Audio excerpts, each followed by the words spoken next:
Hello, everyone. I'm Dr. Jane Kani Edward, President of ESSCA-USA, or Equatorian South Sudanese Community Association in the United States. I'm having a conversation with Agnes Hassan, a South Sudanese American small business owner in the state of California in the United States of America. This conversation is part of ESSCA-USA Community Outreach Program, an initiative intended to highlight the voices of our community members and to hear their perspective on leadership, entrepreneurship, women and youth empowerment, success, and achievement of the American dream, as well as challenges facing the community. This is the first interview of the program, and I hope our viewers will benefit from the conversation. So now I'm going to welcome our first community member and business woman, Agnes Hassan. So if you can briefly give us a brief background about yourself, like your name, where you live in the United States, and some of the languages that you speak, whether these are English languages or languages that are spoken in South Sudan, and also your educational background and other information that you feel like you want to share with our audience. Thank you so much, Dr. Jen. My name is Agnes Agustino. That's before marriage name. Okay. And then my name now, they call me Agnes Hassan because I take my husband's name that time. And I'm from South Sudan, from a tribe called Peri, from Eastern Equatoria, my village called Lafon. I have 5 kids. I'm a single parent, and I used to be a refugee, but now I'm in the United States, and I'm a business owner. I'm not young. My age is 50 years old. You're still young, don't worry. Yeah. Yeah. And because when you put here, I came to America a long time ago. I was a refugee in Kenya. We live in refugee camp since 1992, 91 to 1994 in a different refugee camp. First, we live in a camp called Thika. Then the Thika was in the middle of in the Nairobi city. Then from there, Kenyan government don't want refugees to live in the city. Then they move us way far away in the camp called Walter, in the border of Ethiopia and Kenya. Then we stayed there almost like a year. The war happened between Somalia and Sudanese. Then UN has to close that camp. Then they move us again from the border of Ethiopia and Kenya. They send us back to the border of Somalia and Kenya. It's like from east to the west. And we stay in a refugee camp in Kakuma, not Kakuma, called Walter. Okay. And we stayed there for 2 years. And I was one of the lucky people. I was hired by United Nations. I was working in the camp as a social worker until in 1994, then we came to America here. Yeah, and just to follow up on what you just said, you said you are a single mom. So how did you manage taking care of your kids as a single mom in America? Yeah, single mom is a word that sometimes I don't want to hear about it, but we find ourselves in it because when I came from Africa, we came with my husband. We married in Africa. I came here when I have 2 children. Then after that, we have another 3 children, become 5 children. Then our marriage fall apart. He left me, he moved on with his life. Then I end up becoming a single parent of 5 children. And it wasn't easy because when I come to America, I don't even speak English because I went to school in Sudan in Arabic. All the way when I went to university, it's all Arabic. I don't speak English, and it was hard for me. And the kids was very small. Like the oldest one was 9. And the youngest one was 8 months when he left me with those 5 children. And I really struggled. I struggled very hard. It wasn't an easy thing. Also, that time when he left, I don't even know how to drive a car. You know, sometimes it's very emotional. Yeah, yeah, okay. About it. Yeah, thank you But for sharing that. You have succeeded actually to take care of your children, and they're now very successful yeah, young adults in America. Yeah, so yeah, that's not. it was hard, but I thank God, and also I thank my children because they never give me like hard time. Mhm. Like they listen, whatever I told them, they listen, and they just follow school. And now all 5 of them are university graduate. Yeah. And I'm so proud. It wasn't hard. It was hard, but I'm so proud of what I did. But I can't say it was easy. It was not easy at all. And I don't wish for any woman to be in my shoes, what I Yeah. went through. You know? Mm. Yeah. Thank you for sharing that story actually, and maybe it will help many of our community members and even the young children that they have to focus on their school so that they can become successful members of this society. Yeah. So now you already shared with us like your refugee experience and how you ended up in America due to the situation that was in South Sudan during that time, and you came through the Kenya.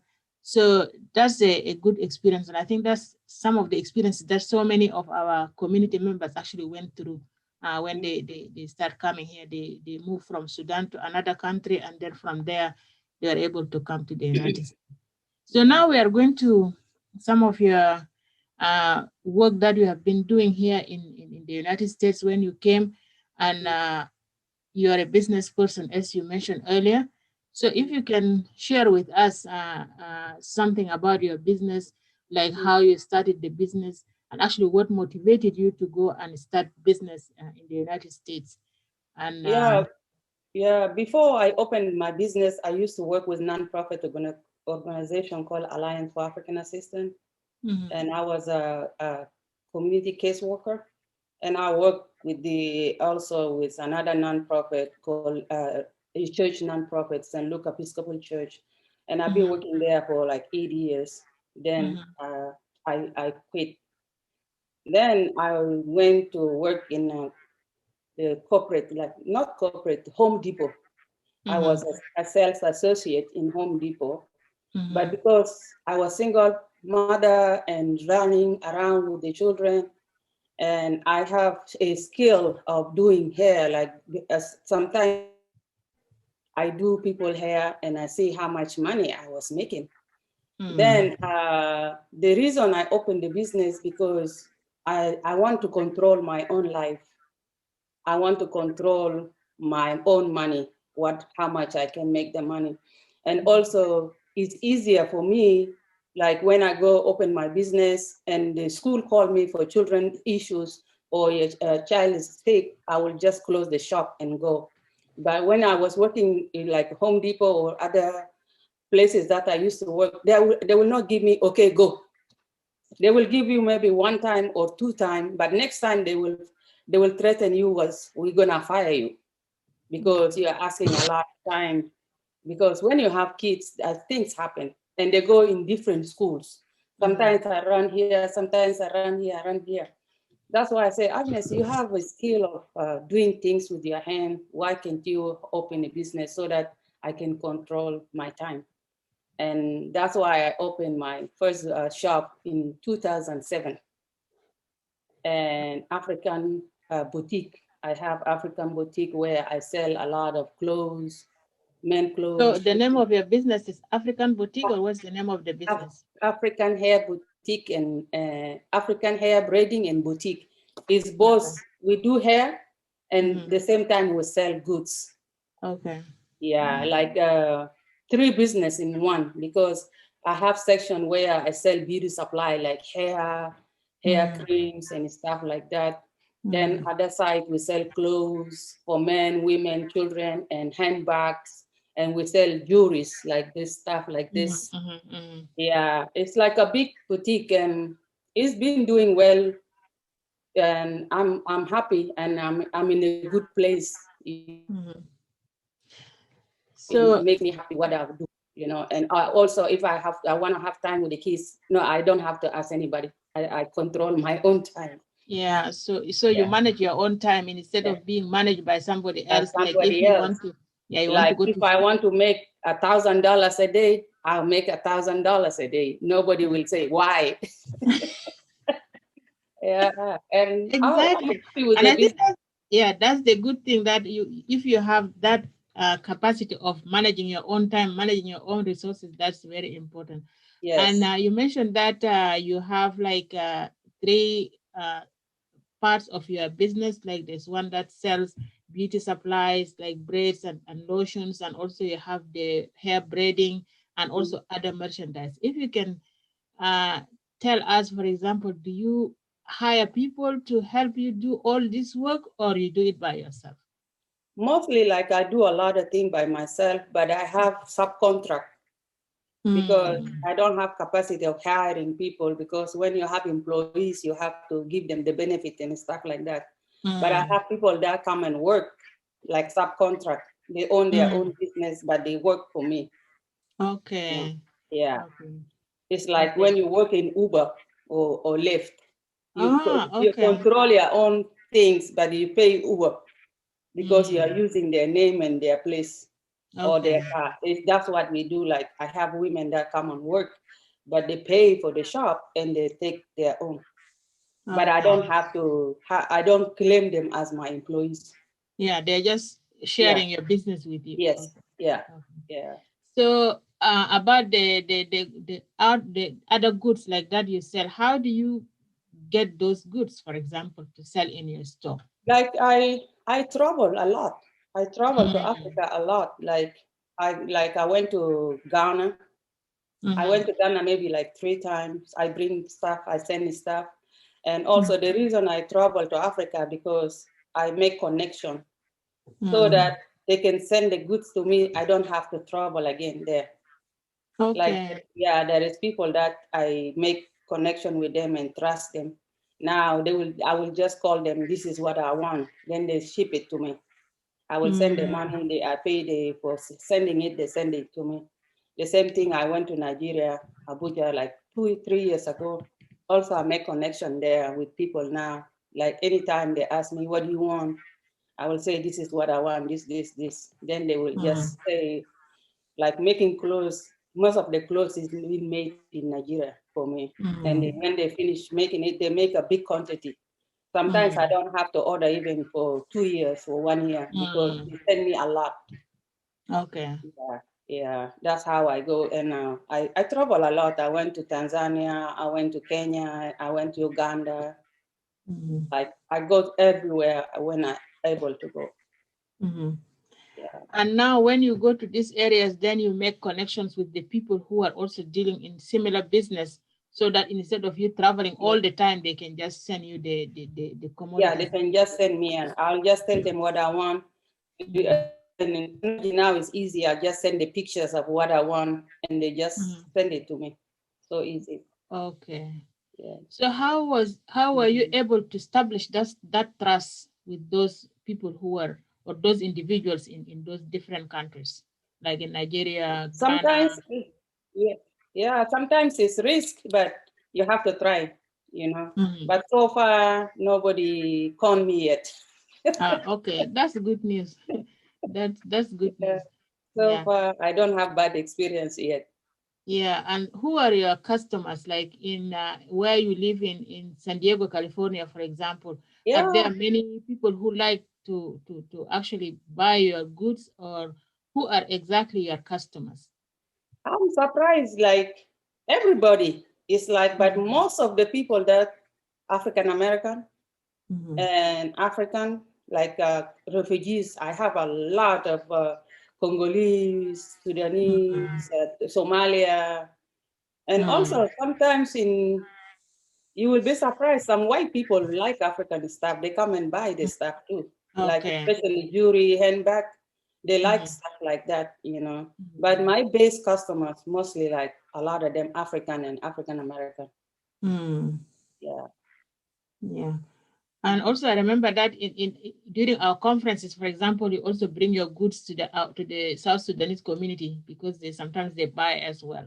So South Sudanese is another group that also benefit from your business. Yes, a lot, because I go to the ESSCA conference every year, and I've been doing that for a long time, like taking stuff for people, you know, and always I make some money when go to the ESSCA conference. Okay. Yeah, and thank you for ESSCA because they're letting that they let it for me happen to go bring stuff over there. Yeah, but the problem is because you have been part of ESSCA anyway, so and you're part of the community, so it's good that you actually bring your business there as well. And I'm just trying to move on now to our next question in relation to the situation that we have. Like last year, actually, we have the COVID situation, and it actually affected many people in the US. Not only individuals, but also affected schools and also affected businesses, and in particular small businesses, like your business, for example. So if you can share with us like your experience with the impact of the COVID-19 pandemic on small businesses, and how are you coping with that situation, given the fact that the COVID situation is still continuing? Yeah, it was very, very hard experience. Like if you are not strong enough, you can just lose the business. Like I reached to the stage even I want just to close the business down. But when I look back how hard I worked for this business, I don't want to just leave it like that. Because since Corona started in the end of February, they shut us down. The government say all the businesses has to shut down. Then we stay since February, the end of February up to March. We stay home almost 3-4 months. But even if we stay home 3 to 4 months, I still have to pay the rent. Because the landlord, if you don't pay the rent, he will just say, you better move your stuff out. And the little money that I've been saving, I start using my saving money to pay the rent, even if I'm not making any money. But for me, just to keep the business, I started using my saving money. And then in June, they told us, oh, the corona is going down, let's open. We opened 2 weeks, they shut us down again. That was last year. Yeah, that was last year. Like for last year alone, they shut us down almost 5 times. That's a lot of changes. Yeah, 5 times. And you still have to pay the rent. And especially me, because I take care of the rent of my house. Then I have to pay the rent for the business also. It was very hard, and also that's why the business that is bad for us African, especially African businesses, because we don't have employees. They have this PPP loan, a grant, the small business grant. We don't. Most of us don't qualify because they tell us that we don't have employees. Even if you tell them that we have the subcontract, but you don't claim them as your employees. And a lot of businesses are being rejected. They didn't give us the money. And even if they give you the money, it will be like less than $3,000. Yeah, and that's too small. Yeah, I get like two grant, but it's like 3,000. The other one is like 2,000. It helps a little bit, but it will not take you all the way. Like the whole last year, we didn't make actually money at all. Yeah, so like getting the PPE grant or loan is always tied to having employees in your business. Yes. Yeah, because you're paying their salaries and also providing their healthcare insurance. So that's the basis for getting enough loan so that you'll be able to manage your business. So that's a very difficult situation actually. So how are you coping now after almost 1 year of COVID-19? You said you are using your savings. So what will happen if you run out of your savings? So how are you going to manage the business? No, because now the business is open. Now we are open. And I'm glad because all my customers didn't run away. They are coming back. Like Okay. I'm so busy every day doing hair, all every day I will do 3, 4, 5 people a day. It's very hard, but it's people are coming back to do their hair, and that's what I'm seeing like okay right now. And I hope continue like this because California is expecting maybe they will shut us down again in March because they say March is gonna be a bad month. I don't know why, but this is what they say. Yeah, I hope the vaccine actually, they accelerate the distribution of vaccines so that people get vaccinated. And but they say even if you get the vaccine, you're still gonna get sick. Okay. Yeah, that's the thing. But as long they don't shut the businesses, I think we'll be okay. But I'm just worried they shut us down, then we'll be really, really bad. Yeah. Okay, that's serious. Yeah, now we can move on to our almost our last question, and it has to do with the ESSCA, or the Equatorian South Sudanese Community Association. And I know that you have been part of the association actually a long time ago. So if you can share with us your experience, and then you can include like what do you think should be done differently so that we can improve and strengthen the association for the next South Sudanese community or Equatorian community here in the United States. Yeah, I heard about ESSCA in 2002 when ESSCA used to be only Midwest. Then I heard there is a meeting going to take place in Nebraska. And when I heard there is something in Equatoria, and I said, how come we in California, we never heard about it? I have to go to that meeting. I have to go to that meeting because I never see anything about Equatoria at all. And when I hear about the ESSCA thing, I say, I'm going to go to that meeting. And that's why I went to that meeting, because the ESSCA Midwest, they were like, oh, we have Equatorian in other states. For us just to have a Midwest, why can we expand it to everybody?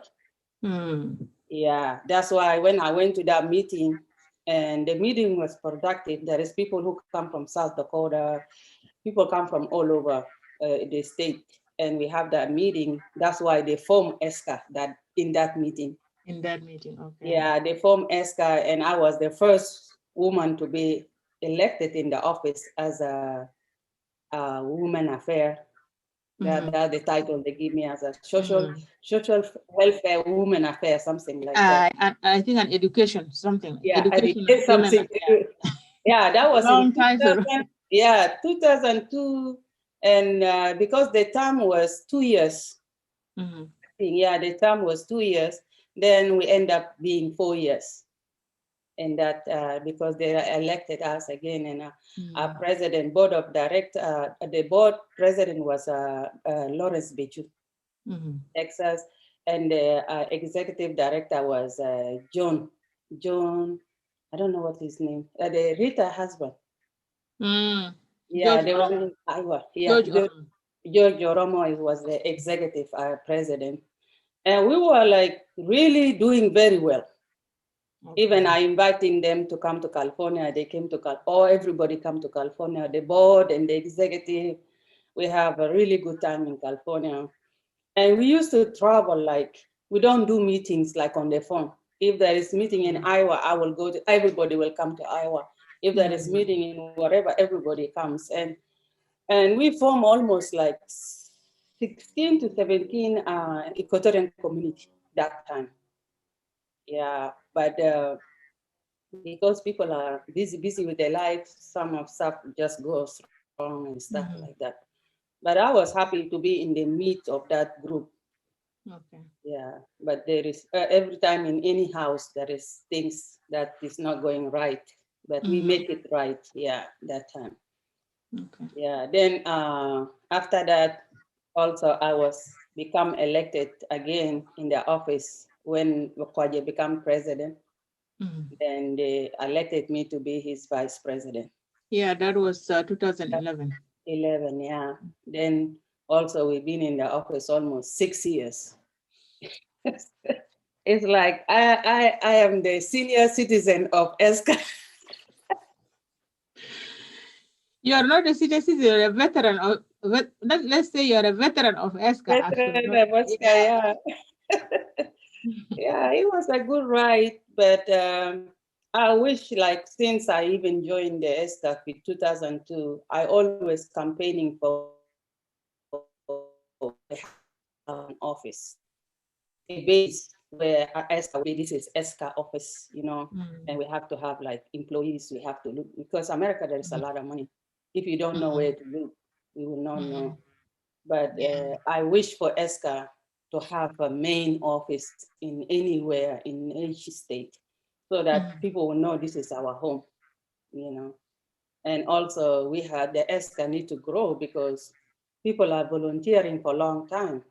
Why can we make them? We make them as an employees. They have to have salary or stuff like that so that they can take this organization seriously. You know, but if we just based on donation, volunteer, free, people are not gonna take it so seriously. Yeah, and that's you're right. Yeah, that's my wish is like, if ESCA need to change to be productive and people has to help a lot, we need to come up with the office, you know, and we need to come up how we can look for money, because I think sometimes when you as people get tired of you, you have to produce, you have to do production, you know. Yeah. And especially at this COVID situation, some people lost their jobs, so it's not easy actually to It's volunteer. not easy. And I agree with you. ESSCA has been here for a long time, and it needs an office, and it needs to change its direction, the way it does things by actually getting money so that people who are working with or volunteering can get paid, because those who volunteered actually or are still volunteering, they also have their own responsibilities, whether they have it's family. like when we are in the office in 2004, we managed to open ESSCA office in Uganda. And we were the one paying this. We have employees, 3 or 4.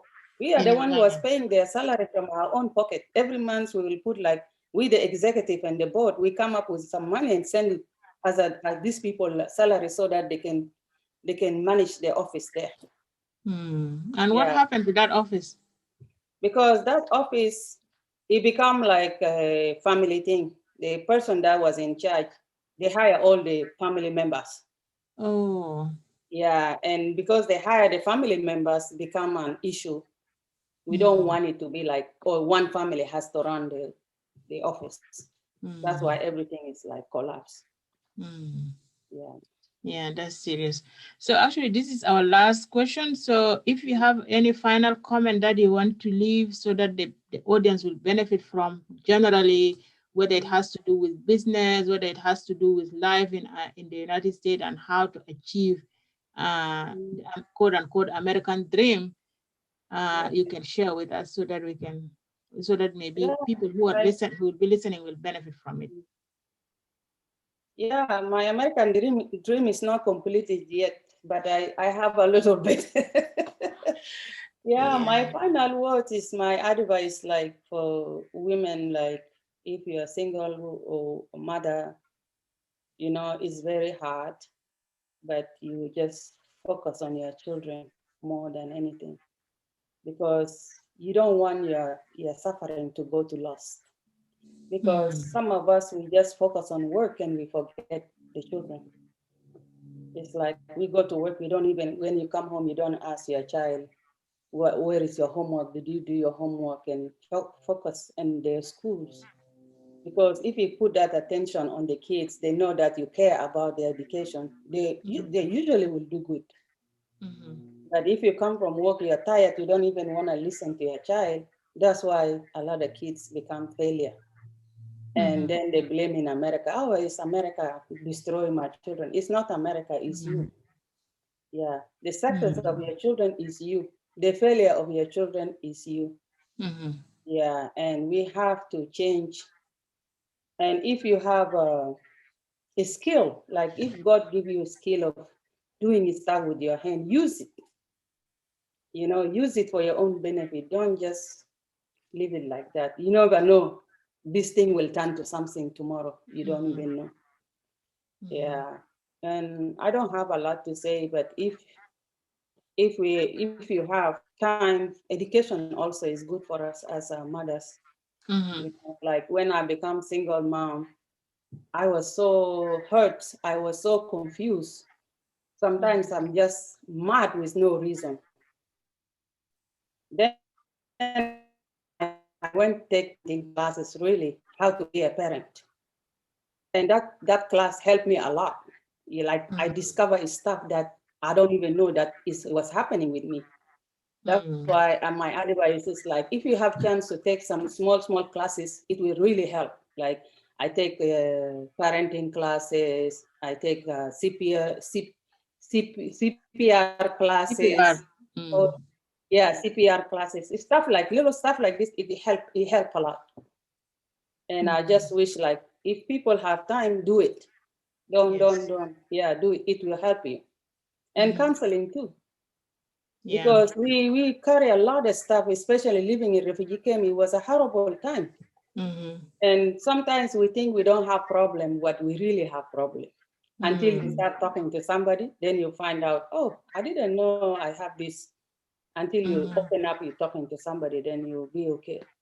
But a lot of us hide that we don't have problem, but we really have a lot of problem. Present always. Yeah. Yeah, because so many people went through trauma, you know, running from war and then staying in a refugee camp. And then the process actually of coming from refugee camp to the United States is not an easy process. So many people are traumatized. And I think some of the suggestions that you provided, like the importance of education, not only for our children, but even for mothers themselves, is very important, because when you get that education, it will change your mindset and it will look at things differently, actually. And I think we need to take care of our children, because at the end of the day, these children need our help, and so that they can succeed in this society. Otherwise, life is going to be tough. Once again, I just want to thank you actually for accepting my request to come for this interview. And you are the first one actually to be interviewed for this program. So this is you're always the first, like you are the first female to join ESSCA actually and run the Women Education and Social Affairs Office. And you continued with ESSCA until 2017, yes. So that's a commitment that actually people make to this association. So I hope that when we leave our term, we'll be able to continue. This organization will continue to do what they can do for the community as well. So I want to thank you very much, and we'll keep in touch.